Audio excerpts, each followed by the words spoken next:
Hey everyone, welcome back to my YouTube channel ट्रिक्यूमनिया।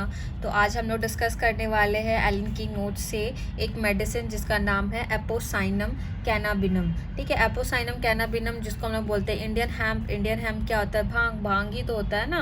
तो Apocynum कैनाबिनम, तो इसका ट्रिक कैसे हम लोग याद करेंगे? इसमें ज़्यादा ऐसा ट्रिक टाइप का ऐसा कुछ नहीं करना, बस हम लोग को याद करना है कि एपोसाइनम कैनाबिनम में क्या इंपॉर्टेंट है। उसका फीमेल सिम्टम्स इंपॉर्टेंट है, उसका ड्रॉप्सी इंपॉर्टेंट है, उसका हाइड्रोसेफेलस जो सिम्टम्स है वो इम्पॉर्टेंट है। ठीक है, तो फीमेल सिम्टम्स हम लोग सबसे पहले जाके देखते हैं। और हाँ, इसमें जो मैक्सिमम जो ट्रिक आएगा वो और से हम लोग को याद करना, और मतलब ये नहीं तो ये नहीं तो ये नहीं तो ये, ऐसे करके याद करना। ठीक है, तो एपोसाइनम कैनाबिनम में हम लोग क्या याद करना है? सबसे पहले कि उसका जो फीमेल सिम्टम्स है, फीमेल सिम्टम्स में क्या है कि या तो उसको एमिनोरिया होगा या तो उसको मेट्रोरेजिया होगा। मीन्स या तो उसको मेंसेस कम होगा, ठीक है, मतलब या तो उसको मेंसेस नहीं होगा या तो होगा तो बहुत ज़्यादा होगा। तो ये एक और ही हो गया ना, मतलब ये भी और ये भी।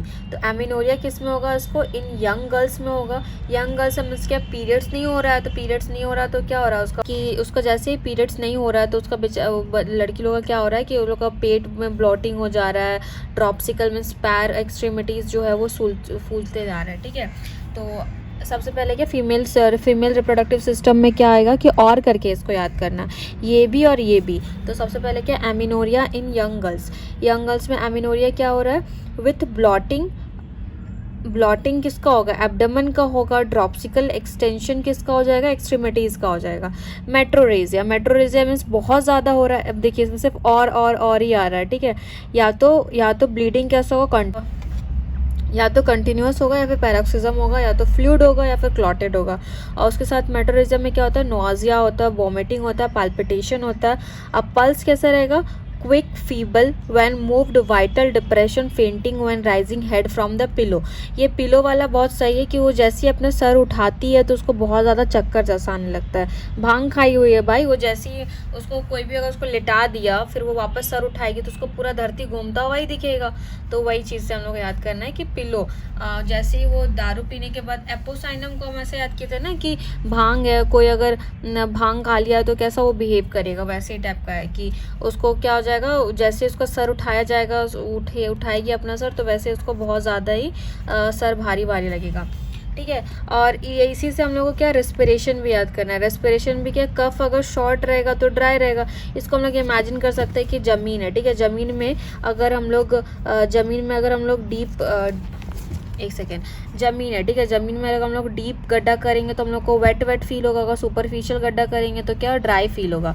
तो कफ में क्या, अगर शॉर्ट है तो ड्राई होगा, डीप होगा तो लूज होगा, एंड ड्यूरिंग प्रेगनेंसी भी होगा। ठीक है, ये हो गया। उसके बाद हम लोग क्या देखते हैं कि ये जो हेड है, हेड में हम लोग क्या, हम बोले ना कि इसमें क्या इंपॉर्टेंट है? Female, dropsy, hydrocephalus. ठीक है, तो अब हम लोग को देखना है इसका हेड याद कर रहे हैं। ठीक है, हेड कैसे होगा? एक्यूट हाइड्रोसेफेलस होगा विथ ओपन फ्रंटालिस स्टूपर। और इसमें 1-1 करके ही है ट्रिक, क्या कि या तो एक आँख का आई साइट लॉस हो जाएगा या फिर कांस्टेंट एंड वॉलेंट्री, मतलब ये जान के मोशन करता है, voluntary motion of one arm, one leg और फोरहेड प्रोजेक्टेड, मतलब पार टाइप्स का इसका हेड रहेगा। कल फिजिकल जनरल में हम लोग को ये याद रखना है ना कि एपोसाइनम में क्या होता है कि इसका इनपुट बहुत ज़्यादा होता है बट आउटपुट बहुत कम होता है। मतलब इनपुट बढ़ रहा है, मीन्स वो लेते जा रहा है बट उतना निकाल नहीं रहा है। मीन्स उसका थर्स्ट होगा बट स्वेट उतना नहीं होगा। तो क्या, एक्सट्रीमली, सबसे पहले क्या, extremely diminished specially urine and sweat. Means उसका यूरिन भी कम हो गया, मतलब वो एक्सक्रीट भी नहीं कर पा रहा, ना ही वो यूरिन के थ्रू ना ही वो स्वेट के थ्रू। और ड्रॉप्सी कैसा होगा? ड्रॉप्सी मतलब क्या, थोड़ा इन्फ्लामेशन टाइप का ना, तो dropsy of the serous membrane. और कैसा होगा वो इन्फ्लामेशन? एक्यूट होगा और इन्फ्लामेटरी होगा। ठीक है, और ड्रॉप्सी कैसा होगा? विथ थर्स्ट होगा। यही सबसे इंपॉर्टेंट है। ठीक है, this is the most important कि एपोसाइनम में क्या होता है? ड्रॉप्सी विथ थर्स्ट होता है, इसमें प्यास होता है। बोलो ना, इसका इनपुट बहुत ज़्यादा होता है बट आउटपुट कम होता है। बोले ना, इनपुट बहुत ज़्यादा होगा बट आउटपुट कम होगा। आउटपुट कैसे कम हुआ? यूरिन कम हो गया, स्वेट कम हो गया, बट इनपुट कैसे जो हो गया कि इसका ड्रॉप्सी में भी थर्स्ट है, जैसे कि एसिटिक एसिड को रहता है। और वाटर डिसएग्री और वॉमिटिंग, जैसे आर्सेनिक में हम लोग पढ़े थे, जैसे वो पानी पीता है वैसे उसको वॉमिट आउट हो जाता था। तो वैसे ही हम लोग बोलेंगे वाटर डिसएग्री और is vomited. Most cases uncomplicated with organic disease after typhoid, typhus और the scarlet angina or the cirrhosis after the abuse of the quinine. Sorry, अब हम लोग को ये रिलेशन भी एक याद करने का ट्रिक क्या था कि ऐड में हम लोग का बाटा का ऐड आ रहा है, बाटा शू तो हम लोग जानते ही हैं, तो ऐड में हम लोग क्या करना है, एपिस एपोसाइनम डिजिटलिस, ठीक है। ऐड का AAD में हम लोग का सबसे पहले क्या आएगा, तो एपिस आएगा, फिर एपो आएगा, तो यहाँ पे भी AP है, बट आई पहले आता है फिर O आता है, तो सबसे पहले क्या होगा, एपिस एपोसाइनम डिजिटलिस। उसके बाद हम लोग का अगर इन तीनों अगर फेल हो जाते हैं तो हम लोग किसका देखते हैं, ब्लैटा ओरिएंटालिस का देखते हैं। इसका हम लोग ऐड में बाटा का देखा था, ठीक है। और बस, थैंक यू सो मच।